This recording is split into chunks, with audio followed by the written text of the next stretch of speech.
Loves vlog. तो मैंने recently एक वीडियो डाली थी माय प्रेगनेंसी जर्नी एंड आप सबको उसको बहुत अच्छा रिस्पांस मिला है। मैंने अपनी जर्नी इसलिए शेयर करी थी कि वो आपको किसी चीज़ में हेल्प ज़रूर करेगी। कुछ लोग हैं जिनको प्रेगनेंसी जल्दी नहीं होती है, जिनके सिस्ट होता है या कोई भी प्रॉब्लम होती है, तो मैंने उसके लिए वो आपके सबके साथ शेयर करी थी कि आपको वो हेल्प आएगी। एंड मुझे ऐसा लग रहा है वो कुछ लोगों को हेल्प आई है। मेरे से कांटेक्ट भी हुआ है बहुत लोगों का, मुझे इंस्टाग्राम पे मैसेज किए हैं बिकॉज मैंने अपनी इंस्टाग्राम आईडी डाली हुई है। तो किसी को भी अगर पूछना है, कुछ करना है, तो आप मुझे इंस्टाग्राम पे मैसेज कर सकते हैं। मुझे बहुत लोगों के डीएम आ गए हैं, मेरी उनसे बात भी हो चुकी है। तो आज मैं एक और टॉपिक लेकर आई हूँ आपके लिए। मेरा ही पर्सनल टॉपिक है। एक्चुअली मेरे ना 2 बेटे हैं। मेरा फर्स्ट सिजेरियन था, मेरा सेकंड भी सिजेरियन है एंड मेरे दोनों बेटों में एज गैप जस्ट 11 मंथ्स का है। तो मुझसे सारे लोग पूछते हैं कि सिजेरियन था तो इतनी जल्दी दूसरा बेबी क्यों किया, प्लान्ड था, अनप्लान्ड था, ऐसा क्या जल्दी थी कि पहले तेरा बेबी बॉय था तो तुझे इतनी जल्दी दूसरा बच्चा करने की ज़रूरत क्या थी। क्योंकि हमारे ना थोड़ी मिथ बनी हुई है कि अगर पहले लड़का हो गया तो क्यों करना है, क्यों टेंशन लेनी है, एक लड़का वो होता है, इस टाइप की बहुत मिथ है हमारी सोसाइटी में। और इतनी जल्दी दूसरा बेबी क्यों किया, सिजेरियन था। तो मैं आज सोचा कि मैं आज आप लोगों के साथ ना इस टॉपिक पर भी बात करूं ताकि आप लोगों को मेरी सच्चाई पता लगे कि ऐसा क्यों हुआ था, ऐसा क्यों किया हमने। तो सिंपल मैं स्टार्ट करती हूँ। मेरा फर्स्ट बेबी हो गया था अक्टूबर में, 5 अक्टूबर को वो हुआ था एंड देन सब कुछ अच्छा चल रहा था। फिर उसके बाद क्या हुआ, मुझे बेबी होने के 1 मंथ तक अच्छे से मेंस्ट्रुएशन हुआ था। आफ्टर 1 मंथ मुझे कुछ भी नहीं हुआ था, सब कुछ ठीक था। 6 मंथ्स हो चुके थे। आगे अप्रैल में क्या हुआ था, होता है मेरे साथ, मुझे ना बहुत पेन होने लग गया स्टिचेस में पेन हो रहा था। तो मैंने डॉक्टर से बोला कि मुझे ना स्टिचेस में पेन होता है। तो डॉक्टर कहते हैं कि क्या पता आपकी स्वेलिंग आ गई हो स्टिचेस में, इसलिए इतना पेन है, नहीं तो इतना पेन होना नहीं चाहिए, आप अल्ट्रासाउंड कराओ। मैं अल्ट्रासाउंड कराने जाती हूँ एंड अल्ट्रासाउंड में पता लगता है कि मैं 2.5 मंथ्स प्रेग्नेंट हूँ। एंड ये मेरे लिए बहुत शॉकिंग होता है, बहुत ज़्यादा शॉकिंग था। फिर उसके बाद में थोड़ा मतलब ऐसे पता लगता है ना, मैं बहुत, क्योंकि अनप्लान्ड था, मुझे नहीं चाहिए था। मेरा पहला बच्चा बहुत छोटा था, वो 6 मंथ्स का भी नहीं था उस टाइम। 6 मंथ्स में भी कुछ 1 हफ्ता रह रहा था। तो मुझे पता लगता है, नहीं हो गया था, 6 मंथ्स का हो गया था। मुझे पता लगता है कि मैं प्रेग्नेंट हूँ तो मैं बहुत रोई, मैं वहीं पर रोना शुरू हो गई कि नहीं, मुझे दूसरा बच्चा नहीं चाहिए, नहीं चाहिए, मेरा बच्चा बहुत छोटा है, मुझे उसकी केयर करनी है, उसको मैं चाहिए। ऐसा दिमाग में आ जाता है कि यार हमारा बच्चा बहुत छोटा है, उसको मैं ही तो चाहिए, मैं कैसे दूसरा कर सकती हूँ इस टाइम। और दूसरी चीज़ सिजेरियन बॉडी, अभी तो बॉडी रिकवर हुई नहीं थी, पेन उतना ही था, स्टिचेस में पेन, बैक में पेन, फुल बॉडी पेन अभी तक उतना ही था। देन उसके बाद क्या होता है, मैं अपने डॉक्टर को कॉल करती हूँ जिन्होंने मेरी डिलीवरी करी थी। डॉक्टर को कॉल करने के बाद मैंने उनको जस्ट ये बोला कि दीदी मैं प्रेग्नेंट हूँ, मेरे रिपोर्ट में ऐसे ऐसे आया है, 2.5 मंथ्स प्रेग्नेंट हूँ मैं। वो मुझे लिटरली ऐसे ही बोलती हैं, ठीक है रख ले। मैंने कहा नहीं, मुझे नहीं करना, आप मेरे को अबॉर्ट कराओ बस, मुझे मतलब ये अबॉर्ट करना है, मुझे नहीं रखना है। वो मुझे अपने पास बुलाती है, मैं उनके पास जाती हूँ, वो मुझे बहुत मना करती है कि नहीं नहीं नहीं, मत कर मत कर, बहुत दिक्कत आएगी। मैंने कहा नहीं दी, मुझे नहीं रखना है, आप मुझे बस मेडिसिन दे दो। वो मुझे मेडिसिन दे देती है अबॉर्शन के लिए, मैं मेडिसिन लेके घर आ जाती हूँ। उसके बाद क्या होता है, मैं नहीं खाती उसको, पता नहीं क्यों, पूरे मन से लाती हूँ पर नहीं खाती। 2 दिन उस मेडिसिन को मैं रखे रहती हूँ। और मैं उस टाइम इतनी डिप्रेस्ड हो चुकी थी, मैं इतनी डिप्रेस्ड थी, 1 वीक तक मैं डिप्रेस्ड ही रही। मेरा किसी से बात करने का मन नहीं, पूरे टाइम मूड ऑफ, आंखों में आंसू, ना बच्चे से बात करने का मन। मैं उसे देख देख के यही सोच रही कि छोटा सा बच्चा, मैं इसको मतलब इसको मेरी ज़रूरत है, मुझे इसकी ज़रूरत है, हमारे बीच तीसरा क्यों आ रहा है कोई अभी। मेरे अंदर यही सोच थी, बिल्कुल यही, बिल्कुल। तो फिर मेरे हस्बैंड का ये कहना था, फैमिली का, मेरी मदर इन लॉ का, मेरी मम्मी का वगैरह सबका, कि तू कंटिन्यू कर ले इसको। मैंने कहा नहीं, मैं कंटिन्यू नहीं करूँगी, ये मेरा डिसीजन है। फिर मेरी बुआ को कॉल किया, मेरी बुआ ने, मेरी बहुत अच्छी फ्रेंड हैं और मेरी दोनों ही बुआ मेरी एडवाइज़र है, बहुत ही अच्छी, मैं उनके साथ सब कुछ शेयर करती हूँ। तो मैंने अपनी छोटी बुआ को फ़ोन किया, मैंने बुआ को ये बोला, मैंने कहा बुआ मुझे प्रेगनेंसी हो गई है ऐसे ऐसे। तो बुआ का ये था, मेरी बुआ के ना ट्विंस बेबी बॉयज़ हैं और एक बेटी है उनकी बड़ी। तो उनका ये था कि कंटिन्यू कर ले। मैंने कहा मैं कैसे कर पाऊंगी। कह रही तू ये सोच ले कि तेरे भी ट्विंस हैं, मैं भी तो ट्विंस संभाल रही हूँ, दोनों में हो रही हूँ, एडजस्ट कर रही हूँ दोनों को, तो तू भी सोच ले कि तेरे भी ट्विंस हैं। मैंने कहा वो ऐसे थोड़ी ना सोचा जाता है, बस ठीक है ये बात होगी। फिर मेरे हस्बैंड ने कहा डिसीजन तेरे ऊपर है, क्या करना है, तू जहाँ चाहती है मैं लेके चलूँगा। उस टाइम मतलब मैं 5 डॉक्टर्स के पास गई थी, 5 डॉक्टर्स की एडवाइस ली। मेरी डॉक्टर पहली, दूसरी डॉक्टर जहाँ मेरा पहले ट्रीटमेंट चला, दोनों का यही था कि कंटिन्यू करो। बिकॉज कंटिन्यू करने का रीज़न क्या था कि मेरे स्टिचेस ही हील नहीं हुए थे 6 मंथ्स में। स्टिचेस मेरे बिल्कुल कच्चे थे, वो हील नहीं हुए थे। अगर अबॉर्शन होता तो मेरे कोई स्टिचेस में कुछ गड़बड़ हो जाती तो मेरी जान को खतरा था। ये हुआ, मैं इन दोनों को भी साइड करके कि ये तो मेरे साथ है ही, मैं और डॉक्टर की राय लूँगी। मैं सेक्टर 14 गुड़गांव में एक डॉक्टर के पास गई, वो स्पेशलिस्ट थी वो अबॉर्शन करने में। मैं उसके पास गई एंड उनका ये था कि हाँ कर देंगे। मैं खुश कि कर देंगे, पर हस्बैंड खुश नहीं थे, बट ठीक है कर देंगे। वो मेरे राजी में राजी थे कि ये जो चाह रही है वो ठीक है। बट वो मेरे को पता क्या कहती है कि आप इस पेपर पे साइन करो, इनकेस आपको कुछ हो गया तो हमारी कोई जिम्मेदारी नहीं है, क्योंकि आपको कुछ होने के चांसेस 70% है। हस्बैंड ने मना कर दिया। ठीक है, हम फिर एक और डॉक्टर के पास गए फरीदाबाद।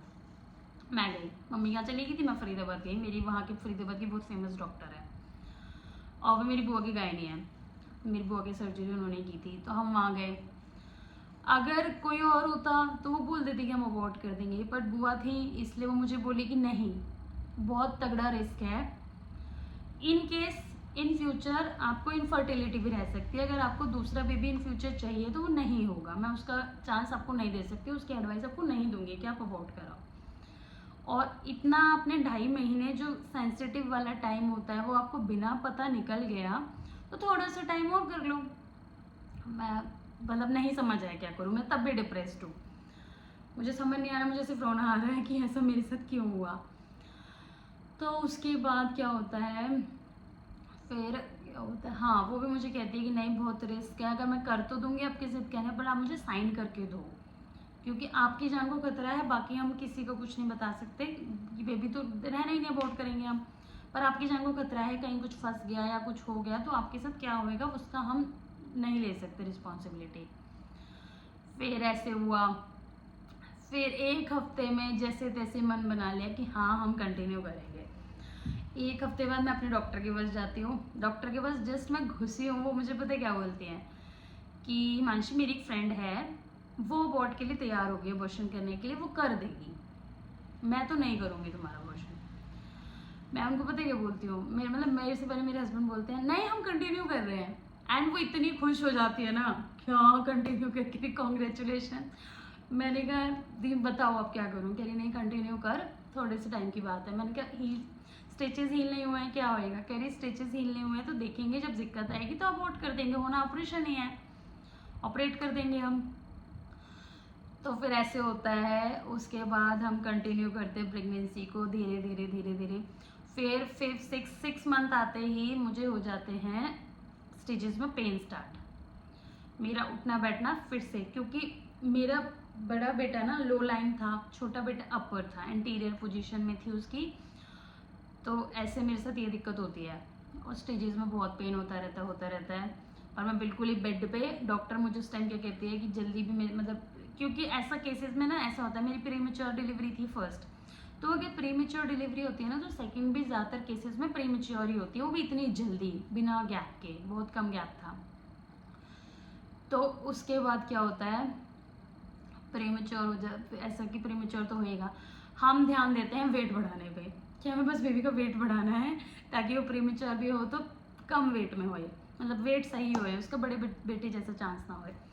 पूरे दिन हम खाने पे हर टाइम, मतलब हर 10 दिन में 15 दिन में हम अल्ट्रासाउंड कराते हैं कि वेट कितना बढ़ रहा है, कितना बढ़ रहा है, कितना बढ़ रहा है।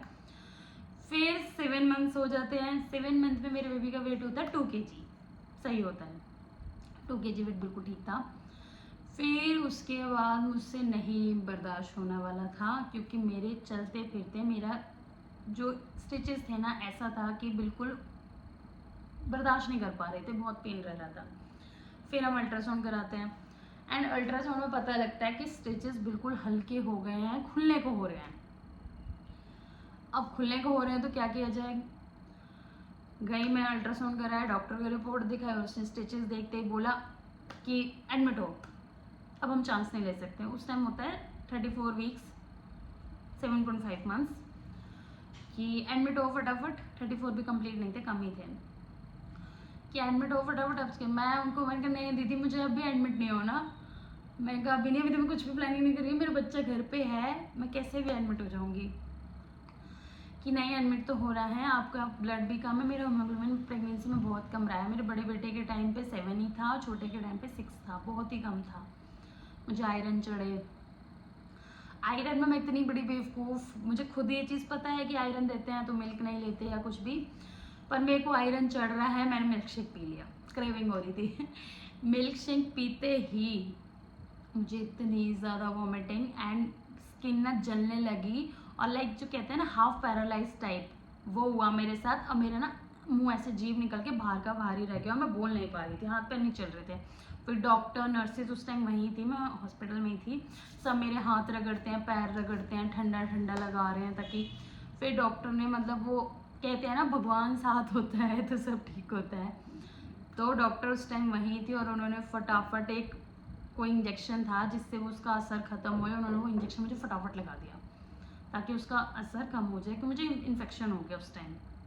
फटाफट उन्होंने इन्फेक्शन के लिए वो इंजेक्शन लगाया एंड देन 2-3 घंटे में ठीक हो गया, जान में जान आ गई कि मैं बच गई तो ऐसा हुआ। फिर पेन ज़्यादा बढ़ गया, घर आ गए, पेन बहुत बढ़ने लग गया। फिर हमने डॉक्टर को बोला, डॉक्टर ने बोला आ जाओ। 14 अगस्त को शिवरात्रि थी, हम गए बस ऑपरेशन के लिए। एंड इसको ऑपरेशन का सीन मैं बताती हूँ, मुझे पूरा ऑपरेशन ना मतलब क्योंकि पहले आइडिया था ना कि ऑपरेशन कैसे होता है, एनेस्थीसिया कैसे लगता है, इसे दूसरे टाइम में मेरे लिए बहुत मुश्किल था, बहुत ज़्यादा ही मुश्किल था। तो मैं ऑपरेशन का भी एक वीडियो ज़रूर बनाऊंगी अपनी सी सेक्शन के ऊपर कि मेरे दोनों सी सेक्शन में मेरे क्या डिफरेंसेस रहे हैं, दोनों सी सेक्शन में क्या सिमिलैरिटीज़ थी, क्या डिफरेंसेस थे, सब कुछ मैं आपके साथ शेयर करूंगी। सी सेक्शन के बाद मुझे क्या क्या फील हुआ, at the C section time मैंने क्या क्या फील किया दोनों सर्जरीज में। दोनों सर्जरीज में मैं बिल्कुल एक भी सिमिलैरिटी नहीं थी मेरी, दोनों सर्जरीज में बिल्कुल ही अलग थी। तो ये भी मैं आपके साथ ज़रूर बताऊंगी, एक अलग वीडियो बनाऊंगी इसके ऊपर। अब हम आते हैं, बेबी हो गया, सर्जरी होगी, बेबी हो गया, 11:40 पे मेरा बेबी हो गया था, शिवरात्रि वाले दिन, मंडे था उस दिन, तो हो गया बेबी।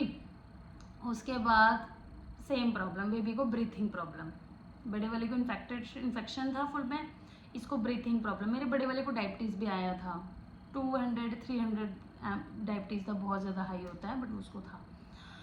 फिर अब हम इसको ब्रीथिंग प्रॉब्लम, एम्बुलेंस करी, Cloud9 लेके गए, हस्बैंड लेके गए, वहाँ पे डॉक्टर ने बोला इसको इंजेक्शन्स लगेंगे, एंड एक इंजेक्शन आप यकीन भी नहीं कर सकते 60,000 का लगे, लगवाए, ठीक है। 4-5 दिन बेबी रहा, हमने ये था कि हम अब डिस्चार्ज कराएंगे, डॉक्टर से पूछा, डॉक्टर ने कहा ठीक है बेबी अब डिस्चार्ज करा लेना। हम बहुत खुश कि हम कल डिस्चार्ज कराएंगे। रात को डॉक्टर से बात होती है कि बच्चे को ना ऑक्सीजन हमने हटा के, ऑक्सीजन पे था वो, वेंटिलेटर पे ले लिया था एक बार को, कि हम ऑक्सीजन हटाएंगे, फिर देखेंगे उसको, जब ऑक्सीजन हटाई उसको फिर ब्रीथिंग प्रॉब्लम, वो सांस नहीं ले पा रहा था, ब्रीथ नहीं कर पा रहा था, फिर उसके ऑक्सीजन लगाई। हमने डॉक्टर को ये चीज़ बोली आपको जितने दिन रखना है रखो, हमें कोई दिक्कत नहीं है, बट हमें हमारा बेबी ठीक करके देना। फिर वो भी एटलीस्ट 15 डेज रहा था निको में, एंड जब हम उसको लेके आए थे वो बिल्कुल ठीक था, लेकिन उसके बाद से हमें डॉक्टर ने ये चीज़ बोली थी कि इसको विंटर्स में ना ब्रीथिंग की प्रॉब्लम रहा करेगी। फिर जब वो उसकी फर्स्ट विंटर आई ना, वो 3 या 4 मंथ का था, उसको फिर ब्रीथिंग प्रॉब्लम हो रही थी। फिर ये चीज़ हमने डॉक्टर से कंसल्ट करी कि ऐसा क्यों हो रहा है, तो डॉक्टर ने बताया कि अभी उसको 2.5-3 साल तक ये प्रॉब्लम रहेगी, अभी तो उसको वो इंजेक्शन लगे हुए हैं वो असर कर रहे हैं, बट 2.5-3 साल तक उसको ये चीज़ रहेगी, आपको इस चीज़ की केयर करनी है। तो बस मेरा इतना था सेकंड का, तो मैं आपके साथ यही शेयर करती हूँ। मेरा अनप्लान्ड बेबी था, प्लान नहीं था, प्लान होता तो इतनी जल्दी नहीं करती, बट कहते हैं ना unplanned things are the best, तो बहुत ही अच्छी है। मेरे 2 बेबीज़ हैं, दोनों ही बहुत अच्छे हैं, मतलब छोटे वाले को तो और ज़्यादा अट्रैक्शन है हम लोगों से, वो अपने पापा का बहुत लाडला है, बड़ा मेरा मतलब दोनों का है बड़ा, पर छोटा अपने पापा का ज़्यादा है। तो ये मेरा सेकंड बेबी का था, क्योंकि मुझे ना बहुत लोगों ने, मतलब जब मैंने अपने बेबी का शेयर किया था ना कि I am blessed with baby boy, again blessed with, सबका ये था कैसे, मतलब मेरी प्रेगनेंसी का किसी को पता नहीं था कि मैं प्रेग्नेंट हूँ। मेरे फ्रेंड सर्कल में या स्कूल कॉलेज किस सर्कल में किसी को कुछ नहीं पता था ना, रिलेटिव्स में भी ज़्यादातर नहीं किसी को पता था। तो सब शॉक थे। तो इस स्पेशल वीडियो में मैंने उन लोगों के लिए बुलाया है कि मैंने दूसरा बेबी क्यों किया, क्योंकि मुझे अभी भी इंस्टाग्राम पे पोस्ट मतलब इंस्टाग्राम पे कमेंट आते हैं, मैसेजेस आते हैं, फेसबुक पे जो मेरा ना एकदम से देखता है ना कि इसके 2 बच्चे हैं, इतनी जल्दी कैसे तूने 2 बच्चे किए, क्यों किए। तो मैंने आज ये वीडियो उनके लिए बनाई है कि इसलिए मेरे 2 बच्चे हैं। एक मेरा प्लांट तो मेरा है, एक मेरा प्लांट था, एक अनप्लांट था, बट दोनों मेरे बच्चे हैं और बहुत ही अच्छे हैं। और we are blessed with baby boys and we are grateful for god for everything. तो ये वीडियो मैं यहीं पे करती हूँ। तो मैं आपके साथ ना आगे भी शेयर करूँगी मेरे सी सेक्शन के बारे में, मेरी सी सेक्शन रिकवरी या सी सेक्शंस में क्या क्या था, एंड पेरेंटिंग से रिलेटेड और भी वीडियोस लाऊंगी और आपके साथ शेयर करूँगी। अगर मेरी वीडियोस अच्छी लग रही हैं तो please subscribe, share and bye bye.